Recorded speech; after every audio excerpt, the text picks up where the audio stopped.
భారత వాయుసేన నుంచి గురించి ఇందాక పూర్తి స్పీచ్ నరేంద్ర మోడీ చెప్పింది. మీరంతా చరిత్ర సృష్టించారు. పాకిస్తాన్కి ఇండియన్ ఎయిర్ ఫోర్స్ ఆ సత్తా ఏంటో చూపెట్టారు. వీరులను చూసినప్పుడు జీవితం ధన్యమవుతుంది. అణ్వాయుధాలను చూసి బ్లాక్మెయిల్ చేయాలనుకున్నారు. అణుబాంబు హెచ్చరికలను భారత్ చిత్తు చేసింది.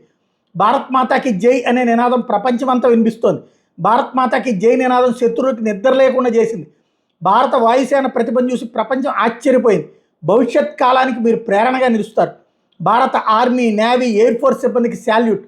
ప్రతి భారతీయుడు మీ వెంట ఉన్నారు. ప్రతి ఒక్కరి ప్రార్థనలు మీ వెంట ఉన్నాయి. ప్రతి కుటుంబం మీకు రుణపడి ఉంటుంది. ఆపరేషన్ సింధూర్ సాధారణమైన సైనిక విన్యాసం కాదు. ఇది భారతదేశ నీతి నియమం నిర్ణయానికి నిదర్శనం. ఈ దేశం గురు గోవింద్ సింగ్కి చెందింది. అవసరమైతే ధర్మస్థాపనకు ఆయుధాలను వాడటం మన సంప్రదాయం.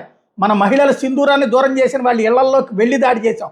వాళ్ళ వెనక నుంచి దాడి చేస్తే మీరు ఎదురుగా నిలబడి పోరాడారు. ఉగ్రవాద స్థావరాలను మట్టిలో కలిపారు. భారత ఆర్మీ, నేవీ, వాయుసేనలు పాక్ సైన్యాన్ని గడగడలాడించాయి. మన డ్రోన్స్, మిస్సైల్స్ పాకిస్తాన్ వాళ్ళకి నిద్ర లేకుండా చేశాయి. మహారాణా ప్రతాప్ గుర్రం చేతక్ గురించి రాసిన కవితను వినిపించారు ప్రధాని సందర్భంగా. ఈ కవిత మన ఆయుధాల సామర్థ్యానికి కూడా వర్తిస్తుంది. భారత స్వాభిమానాన్ని కొత్త శిఖరాలకు చేర్చాం. శత్రువుకి మన దాడి గురించి కనీసం తెలియలేదు. శత్రువులు పౌర విమానాలను అడ్డం పెట్టుకుని దాడులకు పాల్పడ్డారు. మీరు ఎంతో నైపుణ్యంతో మీ లక్ష్యాన్ని ఛేదించారు. పౌరులకు ఎలాంటి నష్టం లేకుండా శత్రువును చావు దెబ్బ కొట్టారు. మన దేశంలోని అనేక ఎయిర్ బేస్ను పాకిస్తాన్ టార్గెట్ చేసింది.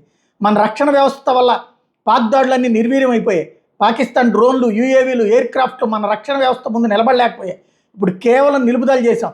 మళ్ళీ ఏమన్నా దాడి జరిగితే భారత్ ఖచ్చితంగా సమాధానం ఇస్తుంది. సర్జికల్ స్ట్రైక్, ఎయిర్ స్ట్రైక్ సమయంలో నిరూపించాం. ఇప్పుడు ఆపరేషన్ సింధూర్తో స్పష్టం చేశాం. అణు బ్లాక్మెయిల్ని భారత్ సహించదు. ఇది మోడీ పూర్తి ప్రసంగం.